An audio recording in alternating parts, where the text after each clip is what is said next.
Daniel Castillo here is joining us with Dixon Pacifica. Overall, I think a lot of people right now would believe or are operating under the assumption that if they just throw their house out there without doing much at all, it's going to sell just because inventory is low. What we're really finding, and I'm hearing this conversation between other agents and as well as people that I'm working with, is the fact that they're tired of seeing homes that are just grossly overpriced. And there's a lot of people putting their stuff out there for sale by owner that they're just kind of like, make me sell it. What's the value of working with an agent versus just selling by yourself? Market knowledge, like really understanding, or someone that's willing to do the research. And then there's going to be a lot of other resources. But is there not a difference between a buyer's agent and a listing agent? There is. What is the main difference, and why might that assumption be a little inaccurate?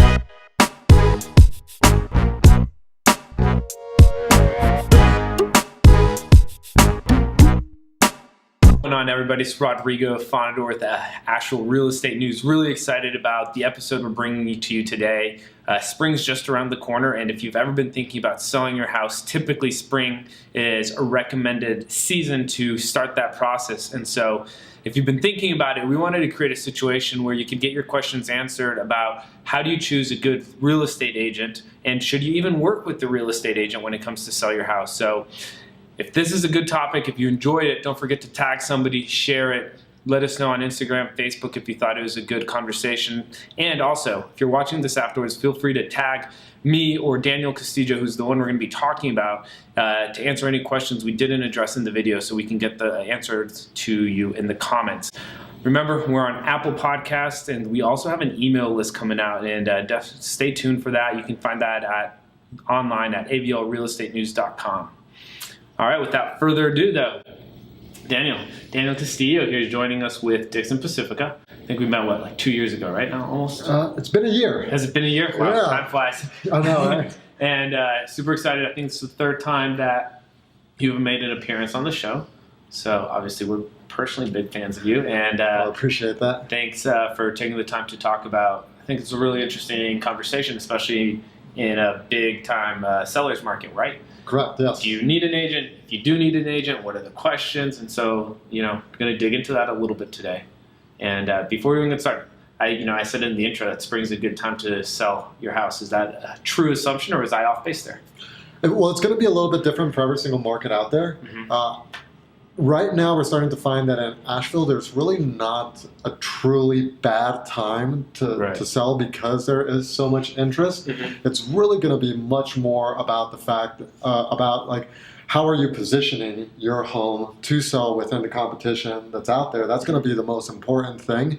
Now, a lot of people are waiting for spring. They're more so waiting to see the new listings coming out. But with that said, it's like, there's a lot more listing activity that comes in spring, and buyers kind of follow with that. But at the same time, depending on how your home is positioned, it may or may not have a lot more competition out there. So it's really going to be a little subjective to each individual. But yes, we definitely see more buyer activity starting to pick up during the spring, but then more listings are coming on. And I think that's more of a habitual trend that's been coming along.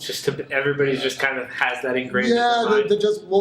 So, but when we were looking at the winter numbers, like things were still moving, and it was not a bad time to list at all. So, well, winters like we had like 80-degree days in February, and I know this is beginning of March, and we got snow today. I know. That's crazy. Who knows what it actually means weather-wise? So let's say we are going to sell in the spring, right? Yep. And we'll operate off that assumption.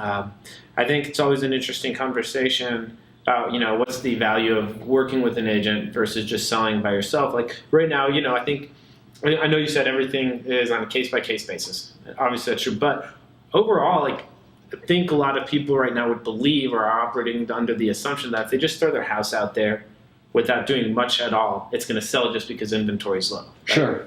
And let's say that might be true, that there's always going to be an essence of whether it sells, but it's also the timing. Are you going to be selling at list price or above list price or below list price, etc.? And I think that's probably where working with a good agent would make the difference. Would you agree with that? Absolutely. Okay. So, I mean, there's a lot of things to take into account, and I take a look at homes on Zillow that are for sale by owner, and stuff like that. And what we're really finding, and I'm hearing this conversation between other agents and as well as people that I'm working with, is the fact that they're tired of seeing homes that are just grossly overpriced. And there's a lot of people putting their stuff out there for sale by owner that they're just kind of like, make me sell it, right? Pay me that crazy amount of money, right? $50,000 over market value. And it's just not happening. And it is creating this stigma within people that they're getting a little frustrated with that. Yeah. And the homes that are really moving are the ones that are priced correctly within the competition and then are set up to attract the people to come on in, right? And that's where a lot of the value is going to come in, is ensuring that all of those pieces are aligned. Unless their house's walls are like laden with gold, you're not going to get $50,000 above like market value. Like, I know that's something, obviously we buy houses, and something that's really been like trying to understand. It's like, okay, I see that you're asking that, and you just want to ask whatever because you think it's a hot market. You might be sitting on that for a little while. I know there's a lot of people who in the flipping business will go list their houses a little bit below market value with the hope that you get into a bidding war and then it sells above list price or even a little bit above market value, right? Yeah. So, and then that comes down to working with a good agent. So that's the purpose of today. And I guess, would love to just get your thoughts on what would you say, what's the quick explanation between working with like a good agent and a great agent? Sure. Well, there's going to be a number of things that are going to come into play. One of them is going to be market knowledge, like really understanding, or someone that's willing to do the research to properly identify like where is your stand amongst the competition. And then there's going to be a lot of other resources. So like not all agents are going to offer professional photography on the house to make sure that the home is looking the best possible. Another big thing that many times is going to be overlooked is going to be that that agent's network, right? An agent that has a large network that is out connecting with people on a regular basis is going to be able to bring a lot more attention onto a listing, right? Just by the fact alone that there's so many eyes on them.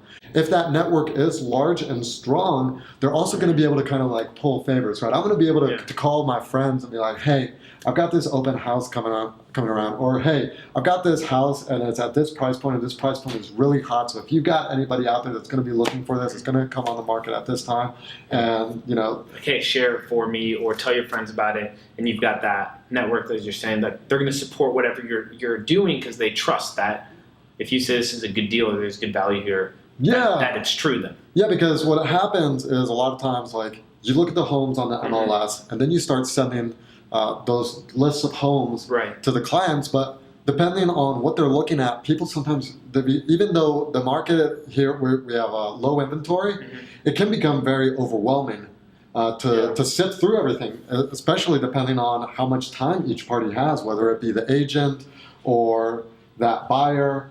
And so you being able to call somebody and say like, hey, I've got this incredible home that is priced at like that 350 range, here are the amenities or whatever, go on to like my Facebook or this website, go check it out. I actually put together this video walkthrough, whatever, and bringing more attention to ensure that whenever somebody walks through the door, or if they have somebody that they're working with, they can be like, hey, by the way, we should go check this out. This, it was brought to my... to make an offer, right? Like, like, I know what I'm getting into at that point. Yeah. Okay. Not just leaving it to chance. Actually taking control of the situation and not just hoping that by chance people find it and fall in love with it. Because just like anything else, we don't always know exactly what we're looking for, especially in a market like Asheville where homes are vastly different. You're not going to find one that's the same. Right, and there's not a lot of cookie cutter homes here, right? No. So, sorry, go for it. Well, no. What I was going to say is that ensuring that that you can paint a picture for somebody else, right? Because if we're thinking about sales, right, the listing agent is the one that's selling. The buyer's agent is out there looking out for the buyer, right? That's how we should be looking at things. So it is your job to be able to sell that impression. Your job as a listing agent? As a listing agent is to be able to sell that impression. So whether that's picking up the phone and selling it to your friend, creating this incredible imagery with your words, or putting together a video having incredible pictures. Another thing that's going to be very valuable from a listing agent is going to be the resources that they have available, right? So like, let's say you have a home and it needs X, Y, Z things to be done with it, right? Right now, depending on the level of work that needs to be done, contractors are sometimes 6 months, 12 months, 2 years out, depending on what type of work you're needing. But if you have somebody that you already have a relationship with and might be able to pull a favor to get X, Y, Z done, it makes a big difference because you can get your home prepped a lot faster, right, and get it on the market sooner. Well, time is money, right? So moving quickly helps. So 2 questions I kind of came up as you were talking about that. One is, you know, I think it's a common thing that somebody says, hey, well, I want to sell my house with the agent who I bought it with. Sure. But is there not a difference between a buyer's agent and a listing agent? There is. What is the main difference, and why might that assumption be a little inaccurate, or why could that hurt a potential seller? Sure. So there are some agents that are fantastic buyer's agents and listing agents at the same time, right? And there's some agents that kind of like specialize a little bit more on one side than the other. Yeah, and what I really think is going to separate a really powerful listing agent is going to be creativity, marketing, and resources that they have available, as well as market knowledge. Because people are going to be bringing you offers, and it's pretty common that people want to do the dance. Right? They want to come in and that's part of the fun part of the process, right? Yeah, and so a strong listing agent is going to know how to defend that property, because at the end of the day, like if I'm working with a client, my job to that client is to defend that property against all of these other lower offers that are going to be coming in. It's important to note on that note, right? If you, as a buyer's agent, their job is to get the best possible deal for their client, right? Right. So, I don't know. I know when we've listed properties, it's like we definitely, you know, it makes it a little easier because we're numbers driven, but we don't get upset or frustrated when we get what some people would consider a lowball offer. Sure. Because of course the buyer's agent's doing a position to try to get their best, right? And so I think part of getting a good listing agent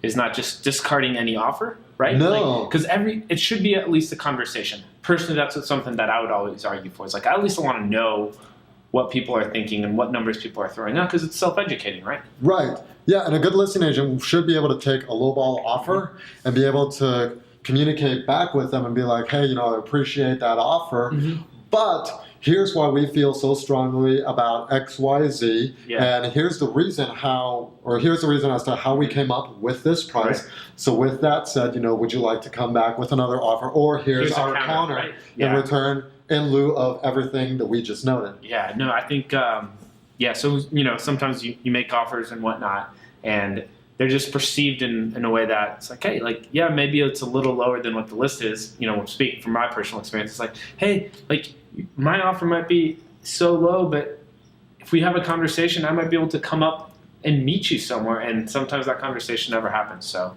it's, either way, personal soapbox on that.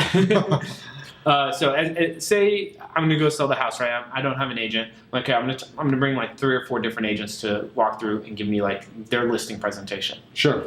What's a question or maybe a series of questions that I should ask each agent to be like, hey, are you qualified? What separates them from being good, great, etc.? Yeah, so I mean, the exact questions that should be asked from the consumer standpoint is going to be, I guess, what the plan, like what type of resources or what the plan would be, you know, when things don't start to work out exactly as you've planned. listed at 200, it's a month in and you've had no offers and 1 showing, now what?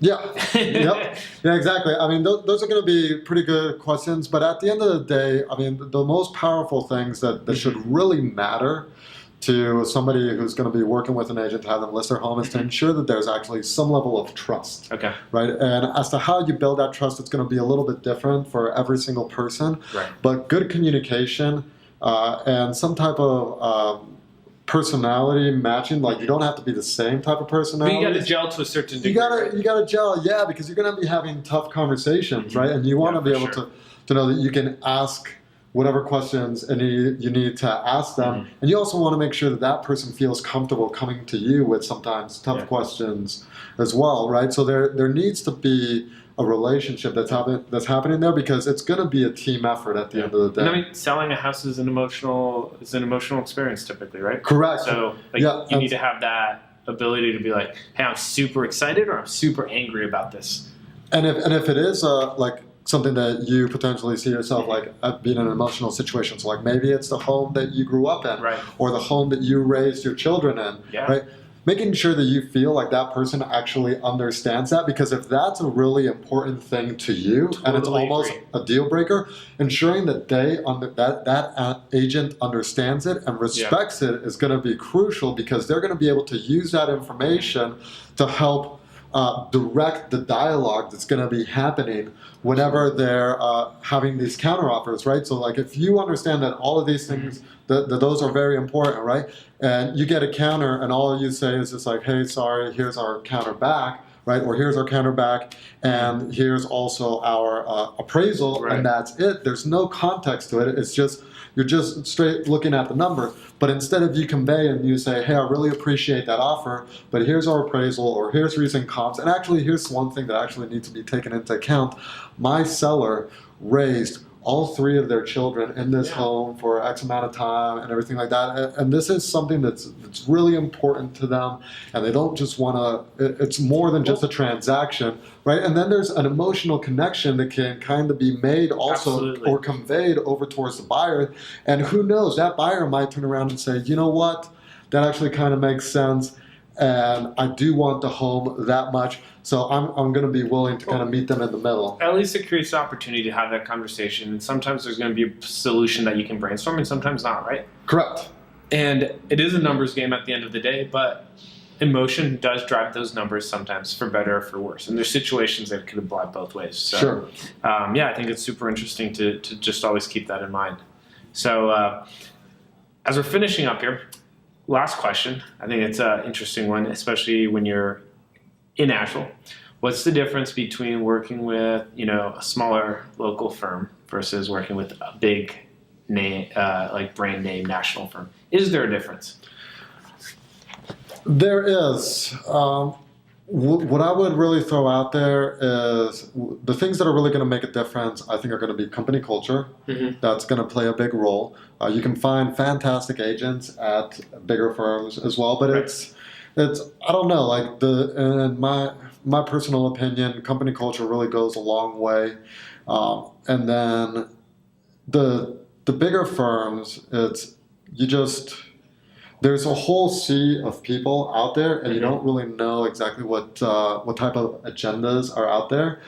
Sometimes some bigger firms like to try to keep the sales in a house so that the buyer side and the listing side happen the same way. Yeah. Right? So they might be willing to kind of like negotiate a little bit more in favor for one side rather than the other. That would never happen, though. No, it would never happen that anybody's trying to look out for their best interest, right? Yeah. And then also when you think about it, especially for the state of North Carolina, dual agency. Depending on how familiar you are with dual agency, if you are represented by one agency, right, that's the listing agency, and the buyer is brought by that same agency, right? So XYZ Realty is listing it, and that's XYZ Realty, even though it's a different agent, brings the buyer as well. Dual agency means that both parties need to be treated equal, which means that technically at that point, the agents should not be advising how to negotiate, but instead just kind of presenting the facts and facilitating the transaction. Right. So if you're with a smaller firm and you're listing with that smaller firm, right, the likelihood of you being in dual agency is going to be much less, which could be in my opinion, is a greater positive, because you're going to receive all of that particular agent's experience, expertise. Focus, because you can do that. Right. You're allowed to do it. Yeah. Okay. Well, no, I think that's a good point on dual agency. I'll just say though, sometimes the flip side, which is maybe not as common though, if you have two agents that work together, if there are bumps in the road, or if they are all in-house, I'm guessing that they're easier to smooth out sometimes. Just because you can be like walk down the hall and be like, hey, like let's just iron this out really quickly. And I don't know if maybe that's just a misconception I have, but I think that's going to be subjective to the two people. What if those two people? So if they're both good agents, then that's realistic. Right, two going to be done well. Good professional agents, sure. But what if somebody doesn't like the other person? Right? Well, I thought you always like everybody you work with forever. Yeah, but I don't know. I like the whole idea of a full 100% independent representation. Independent representation, as well as whenever I work with people, I like making them feel like they're part of the family. Yeah. And for some people, that really goes a long way. Right. Okay. And I also like supporting local brands. Absolutely. No, hard to not be in favor of either of those things. So, well, you all, thanks so much for tuning in. We're here at Dixon Pacifica, filming this episode with Daniel Castillo, and I hope to have addressed a lot of your questions. If we didn't, any questions we didn't address it, what's the best way somebody can ask you that question? Just tag you in the comments, or how do they? Yeah, you can reach out to me at daniel@dixonpacifica.com. You could also find me on Facebook. That would be Daniel Castillo, or Daniel Castillo Realtor would be a great way to get a hold of me there. Any of those ways would work great. All right, y'all. If you found this useful, let us know. Type in "awesome job" or something like that. We'd appreciate it. And just as a reminder, we're on Instagram, Facebook. Check us out on Apple Podcasts as well. Download it and subscribe. And if there's any other topics that'd be useful for you to know about in the next couple months, weeks, etc., just let us know. Thank you.